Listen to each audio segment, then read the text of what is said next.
Class 12 के प्यारे बच्चों, आज हम लेके आए हैं एक्सरसाइज 7.5 का क्वेश्चन नंबर 2 से क्वेश्चन नंबर 1 और जो इसके बेसिक कॉन्सेप्ट थे एक्सरसाइज 7.5 के वो हमने इससे पहले के लेक्चर में आपको बता दिया है।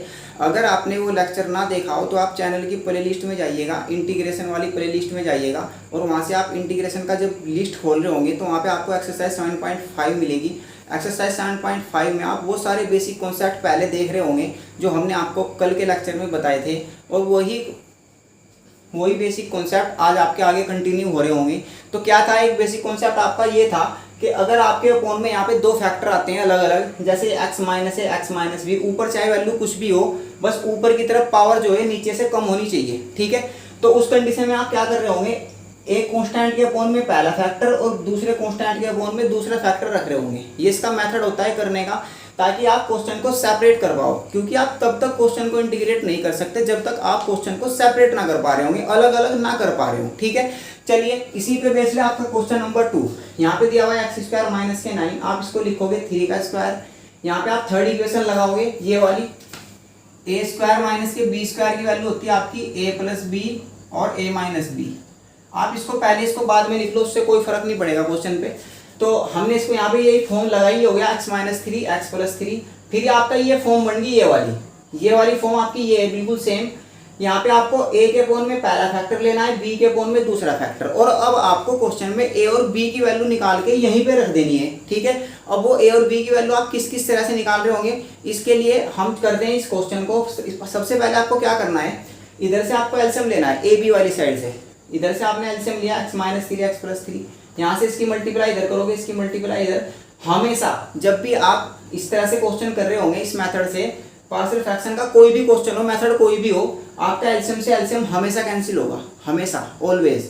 तो आप हमेशा जब इसको कैंसिल कर रहे होंगे, यहाँ पे बचेगा आपके पास 1, इधर आपके पास बचेगा ये, और जब भी आपका एलसीएम कैंसिल हो जाएगा उसी इक्वेशन को आप इक्वेशन नंबर सेकंड नाम दे दोगे, ठीक है। यहाँ से आपके ए बी के वैल्यू निकल के आएंगे इक्वेशन नंबर सेकंड से, फर्स्ट इक्वेशन में आपको वैल्यू रखनी है। चलिए कैसे, सबसे पहले आप a के अपॉन की वैल्यू 0 रख रहे होंगे, x माइनस के 3 को आप पुट कर रहे होंगे कितना, 0 इन इक्वेशन सेकंड।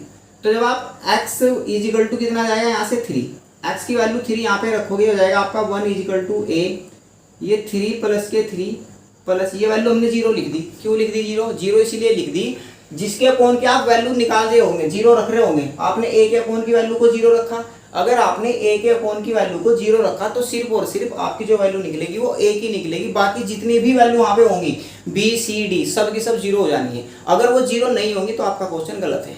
कैसे, आप यहाँ पे 3 रखोगे, 3 माइनस के 3 आपका 0 कर देगा, ये सब कुछ 0 हो जाता है, समझ पाए। चलिए 1 इज इक्वल टू हो जाएगा आपका कितना, 6a, और a की वैल्यू आपकी कितनी आ रही होगी, 1/6, समझ पाए आप लोग। इसके बाद आप b के अपॉन की वैल्यू रखोगे 0 के equal, 0 put in equation second, इसको भी आपको इक्वेशन सेकंड में रखना है, रखिएगा। ये हो जाएगा आपका कितना, 1 इज इक्वल टू a, चलो हम रख देते हैं वैल्यू, यहाँ पे हो जाएगा माइनस के 3 प्लस के 3, ये हो जाएगा आपका प्लस के b माइनस के 3 और माइनस के 3। x की वैल्यू आपकी माइनस के कितनी है, 3 है, इसलिए हमने यहाँ पे x की वैल्यू कितनी आएगी, यहाँ से -3, समझ पाए आप लोग। तो x की वैल्यू आपने माइनस के 3 रख दी, ये वैल्यू ऑलरेडी 0 हो जाएगी। क्यों, क्योंकि आप b के अपॉन की वैल्यू 0 रख रहे हो, b के अपॉन की वैल्यू आपने 0 के इक्वल रखी, इसलिए आपकी सिर्फ और सिर्फ b की वैल्यू निकल के आएगी, समझ पाए। बाकी सारे कॉन्स्टेंट 0 हो जाने हैं, तो ये 0 हो गया, ये हो जाएगा 1 इज इक्वल टू 0, ये हो जाएगा आपका माइनस के 6b, और जब आप b की वैल्यू निकाल रहे होंगे तो ये जाएगी माइनस के 1/6, समझ पाए आप लोग। अब आपको करना क्या है, अब आपको ये a और b की वैल्यू, a की वैल्यू और b की वैल्यू कहाँ रख देनी है, इक्वेशन नंबर फर्स्ट में। Value of a and b put in equation first. जब आप ये वैल्यू यहाँ पे रखोगे तो आपका जो ये क्वेश्चन था x माइनस के 3 और x प्लस के 3, अब आपका क्वेश्चन इस तरह से बन जाएगा, 1/6 इंटू एक्स माइनस के 3 माइनस 1/6 इंटू 1/x प्लस के 3, समझ पाए आप इस बात को। यहाँ पे आप 1 इस तरह से लिख लो, 1/6 इंटू एक्स प्लस के 3 लिख सकते हो इस तरह से।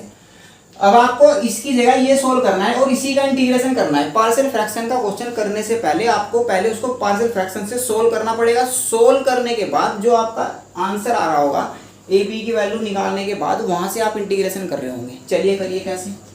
अब आपको इसका इंटीग्रेशन करना है यहाँ से dx। सबसे पहले आप 1/6 को बाहर रखोगे, आपने यहाँ से कॉमन लिया, यहाँ पे बचा आपका x माइनस के 3 माइनस यहाँ पे बचा आपके पास x प्लस के 3, बाहर कितना है आपका dx।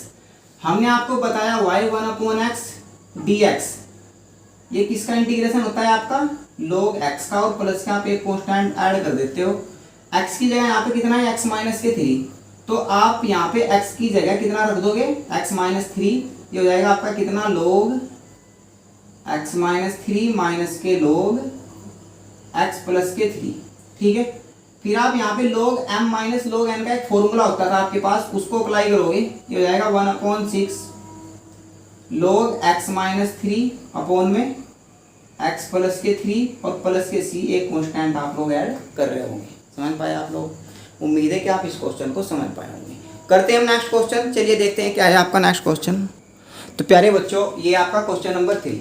क्वेश्चन नंबर 3 में आपके पास जो क्वेश्चन दिया हुआ है वो इस तरह से दिया हुआ है कि 3x माइनस के 1 upon x minus 1 x minus 2 x minus 3, और इस क्वेश्चन में आपको 3 फैक्टर दिए हुए हैं, इसलिए आपको 3 कॉन्स्टेंट की जरूरत पड़ने वाली है। 3 factor 3 constant, 2 factor 2 constant, 4 factor 4 constant. ठीक है, तो 3 कॉन्स्टेंट लेंगे आप, a के पोल में पहला फैक्टर, b के पोल में दूसरा फैक्टर, c के पोल में तीसरा फैक्टर। इसके बाद आप एलसीएम लोगे इधर से, a वाली साइड से, a b c वाली साइड से आपने एलसीएम लिया। यहाँ पे आपका बचेगा x माइनस 1 से x माइनस 1 कैंसिल होगा, यहाँ पे बचेगा x माइनस 2 x माइनस 3।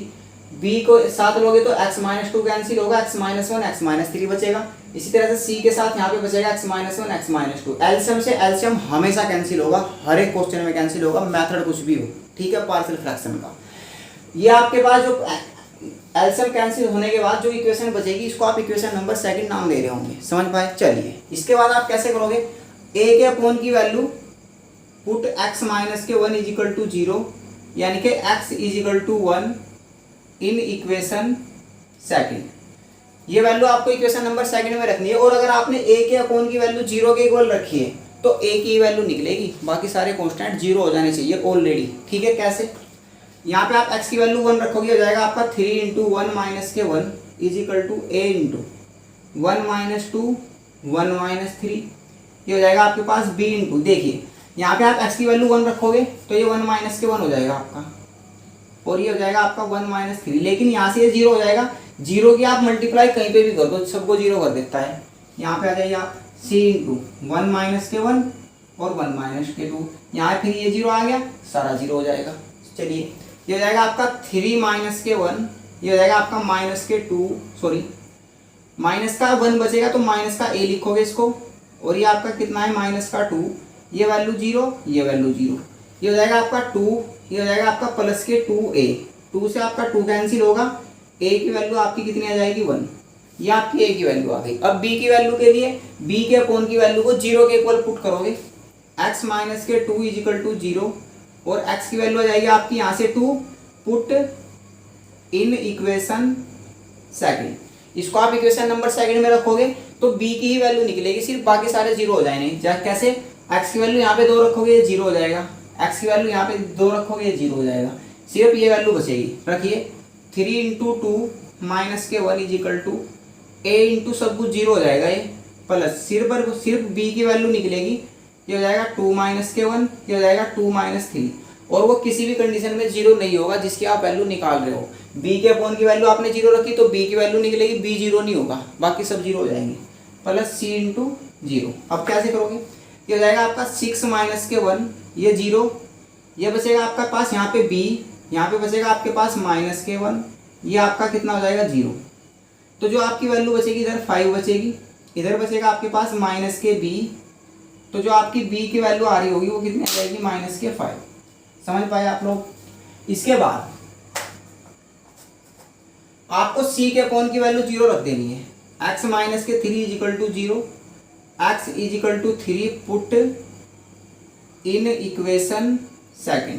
जब आप इसकी 0 रखोगे तो ये हो जाएगा आपका कितना 3 इंटू, यहाँ पे इक्वेशन नंबर 2 में रखोगे हो जाएगा आपका 3 इंटू 3 माइनस के 1 इज इक्वल टू, ये भी आपका 0 हो जाना है, बी भी आपका 0 हो जाना है, बचेगा क्या सिर्फ और सिर्फ सी, 3 माइनस के 1 और 3 माइनस के 2, और थोड़ा सोल्व करोगे हो जाएगा आपका 9 माइनस के 1, ये 0, ये आपका 2 बचेगा यहाँ पे, सी इंटू 2 इंटू बचेगा 1। सही से देख पा रहे हैं ना आप लोग?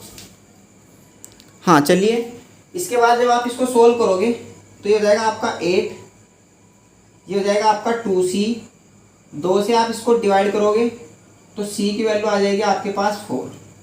तो a की वैल्यू आपकी 1 है, b की वैल्यू माइनस के 5 और c की वैल्यू 4 है। इस वैल्यू को आप इक्वेशन नंबर फर्स्ट में रखोगे। हम इसको यहाँ से रफ कर देते हैं, आप इसको तब तक पॉज वीडियो को रोक के आप इसको नोट कर लेना, ठीक है। चलिए, हमने इसको रफ किया यहाँ से। अब आपकी a की वैल्यू आई है आपके पास 1, b की वैल्यू है आपके पास 5 और c की वैल्यू कितनी है आपके पास 4। ये वैल्यू हमने बचा ली और यहाँ पे रखोगे आप ये। अब इस क्वेश्चन में आपको इस वैल्यू की जगह आपको यूज करना है यहाँ पे 1/x माइनस के 1, माइनस का 5 है तो इसको माइनस के 5/x माइनस 2 कर दोगे आप। यहाँ पे इसको करोगे आप 4/x माइनस 3। समझ पाए आप लोग? चलिए, अब आपको इसकी जगह इसको सोल्व करना है और आपको इसी का ही क्या करना है, अब इंटीग्रेशन करना है। तो हमने बताया था कि 1/x और dx किसका इंटीग्रेशन होता है, ये log x का प्लस के c। यहाँ पे x की जगह कितना है आपका x माइनस के 1, तो ये हो जाएगा आपका कितना log x माइनस के 1। ये हो जाएगा आपका माइनस के 5 log x माइनस के 2। ये हो जाएगा आपके पास 4 log x माइनस के 3 और प्लस के c। अगर आप पूरा क्वेश्चन सोल्व करना चाह रहे हो तो कर सकते हो इस तरह से, log x माइनस के 1। यहाँ पे आप m log n का फॉर्मूला लगाओगे। m log n क्या होता है इसका फॉर्मूला, log n की पावर m, यानी कि ये पावर आपकी यहाँ पे आ जाती है। इसी तरह से ये पावर यहाँ पे आएगी आपकी और ये पावर आपकी यहाँ पे आएगी।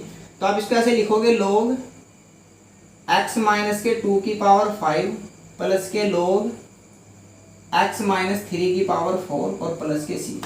और भी आप सोल्व करना चाह रहे हो तो कर सकते हो ऐसे, log m minus log n लगाओगे, ये हो जाएगा आपका log x माइनस के 1/x माइनस के 2 की पावर 5। इस तरह से कर सकते हो आप। ये आपके पास कितना log x माइनस के 3 की पावर 4 और प्लस के c। आगे भी अगर आप सोल्व करना चाहते हो तो कर सकते हो log m plus log n लगा के। लेकिन इंटीग्रेशन के और डिफरेंशियल के क्वेश्चन की एक क्वालिटी होती है, क्वालिटी ये होती है कि आपका इंटीग्रेशन और डिफरेंशियल गलत ना होना चाहिए। बाकी आपका क्वेश्चन कहाँ पे आपने छोड़ दिया, आंसर कहाँ पे छोड़ दिया, वो बात इतने ज़्यादा मायने नहीं रखती। आप यहाँ तक भी सोल्व करोगे आपको फुल मार्क्स मिलेंगे। समझ पाए आप लोग? अच्छे से समझ पाए, सही से देख पा रहे हैं आप लोग? चलिए, इसके बाद अगले क्वेश्चन की, क्वेश्चन नंबर 4 की बात करेंगे हम कल के लेक्चर में। आज के लिए आप इतना करिए, इन दो कॉन्सेप्ट को पढ़िए। इसके पहले की वीडियो हमने जो कराई है आपको इंटीग्रेशन से रिलेटेड, वो सारी वीडियो देखिए। और अगर आपको ये वीडियो अच्छी लगी हो तो आप चैनल को सब्सक्राइब कीजिए और वीडियो को लाइक कीजिए। Thank you.